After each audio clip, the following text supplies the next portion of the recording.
Best day of the week again. It is brew day. I'm feeling a bit under the weather, but I will persevere. Today I'll be making a Saison, and the Saison is called Beauty and the Yeast.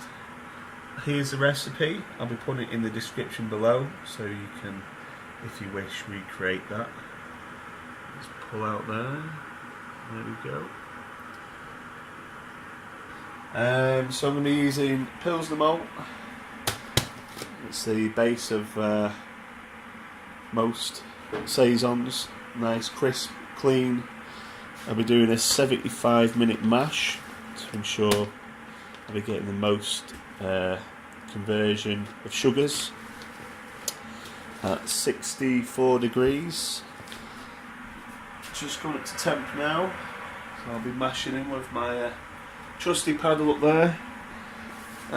We've got First Gold hops, 29 grams of them, and Saaz we've got just short of 20 grams in the boil, and then 5 minutes before the end, 10 grams of Saaz.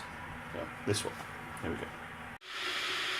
So for mashing in, just cut the corner in the bag, and then just with one hand tipping it in there, and then stirring with the right hand. After like the third or fourth, it will start to get a bit more difficult as the porridge becomes more thick, and then best thing to do is just put in a little bit, stir it until all the grain's wet, then pour a bit more in. But the first couple of bags, you're pretty much okay to just freehand.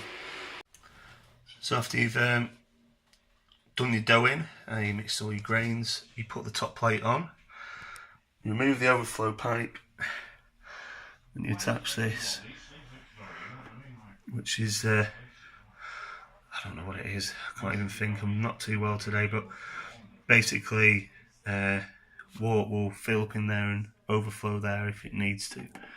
So that's nice in place. You don't have to, you just push down, find the level, and then you get the lid on. I'm going to put the circulation arm on. So that goes on there.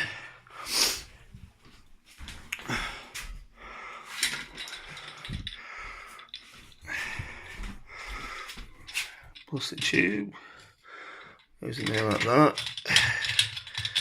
And then hopefully I can tighten this up with one arm, also holding the camera, which I can.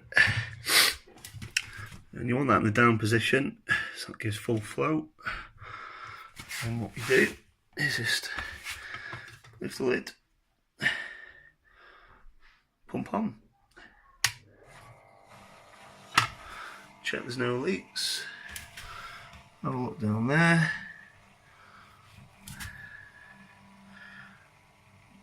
Pray.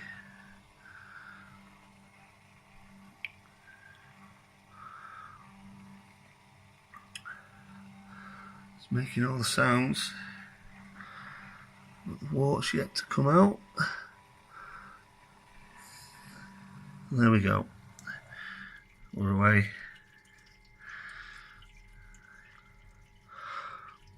So that's gonna recircle now.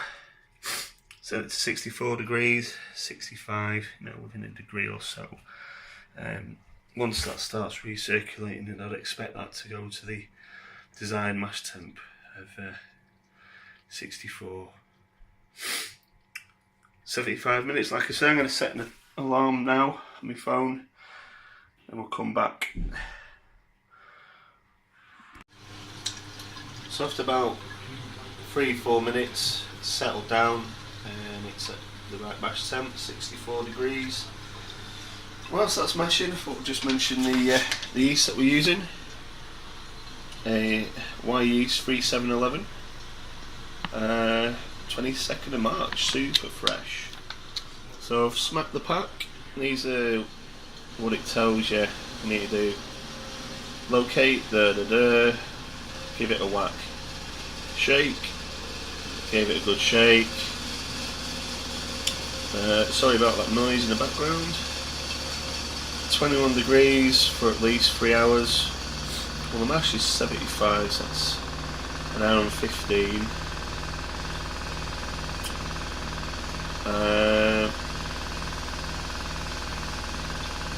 See, even there, look, it says you don't have to wait for it to swell, you can just chuck it all in. So yeah, pour the activated yeast into 5 gallons, 1.060, I think this one's 1.051, 8 to 22. So got my sparge water heating up, and what I've found is roughly about 30 minutes left of mashing, especially if you've got a gas hob like me and you haven't got one of the fancy Grainfather sparge water heaters, which is basically a tea urn, fancy tea urn. I've just got a 19 litre stock pot, which is more than enough for any beer I've done so far on the Grainfather. So I always seem to miss sort of a few litres compared to my batch size, even though I put the batch volume and the grain weight there, 60-minute boil. Down here tells you how much water you need, 17.84. So I just round up to 18. I mean, it's the easiest thing you can do, and the Grainfather's got a sort of graduated measurements on the inside of the boil kettle, and then the sparge water there 14, so I just rounded up to 15. I don't think there's any big problem with the signs, but yeah, roughly half an hour before the end, get this on the burner on full, and by the time you end the mash, then you've got to ramp it up to 75 degrees, which is what you want the sparge water at, and hold it there for 10 minutes. Well, that takes about 5 minutes to get to 75, so that's another quarter of an hour, and it's roughly about right. I mean, I do check what temp it's at, just to make sure I'm not overshooting 75. I just turn off the gas, and then I use a Pyrex jug.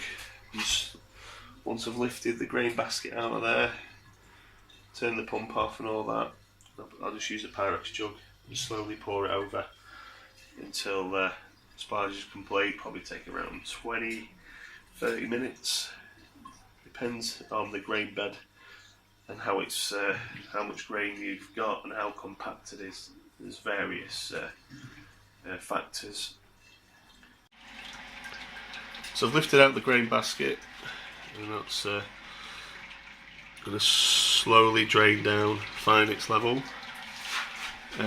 This sparge water heated up perfectly to 75 degrees with 30 minutes on the mash left, 15 litres on the gas. So if you've got gas, it's the biggest ring they do on here. It's not like a wok burner or anything like that, but it was the perfect amount of time.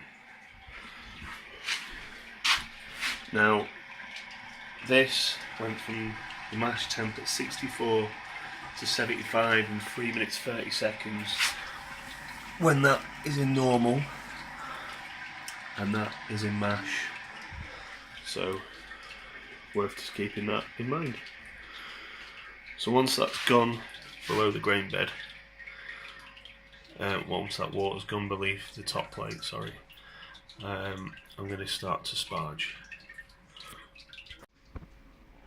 Coming to the end of the sparge now, we're just training the last of the grain bed, 98 degrees. I'm going to check out, make sure I've got 28 litres, if not I'll top it up to 28 litres, and our boil. 60-minute hop addition is the first gold and Saaz, and then a late addition last 5 minutes, some more Saaz.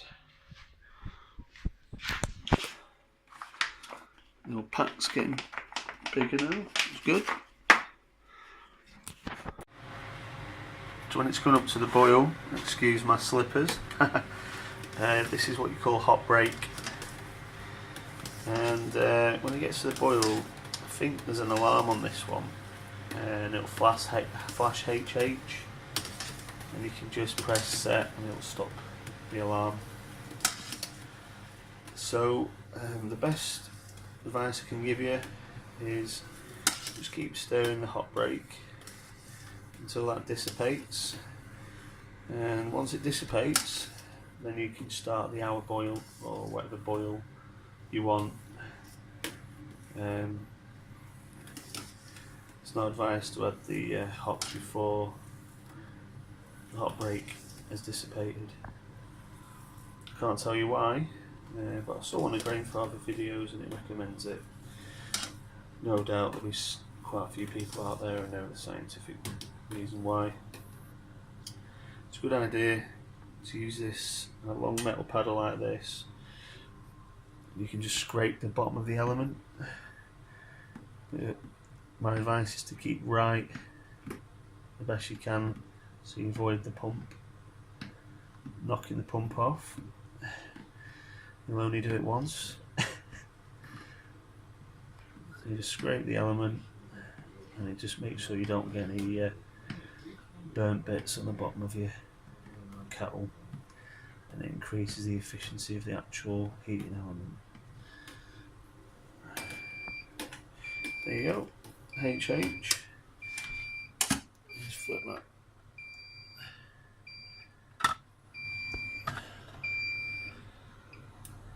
I think you just keep your finger on it, and that's done now.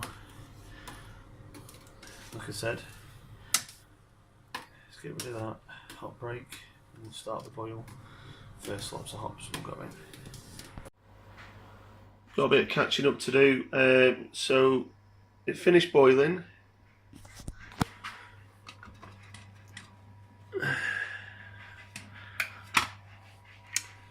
And we've got the pump on.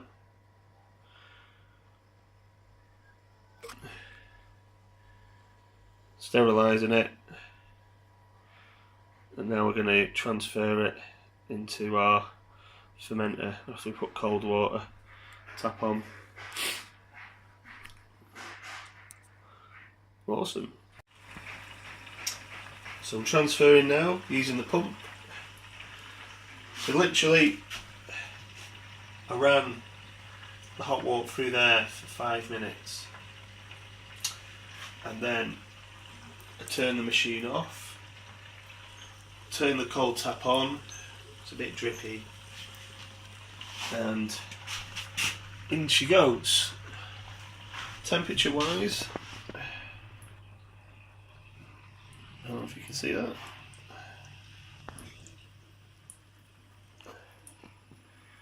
(15.5 degrees). Gravity, it's about 1.6 something. It's insane.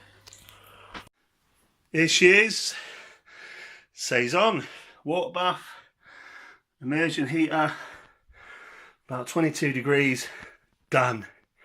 See you on taste test.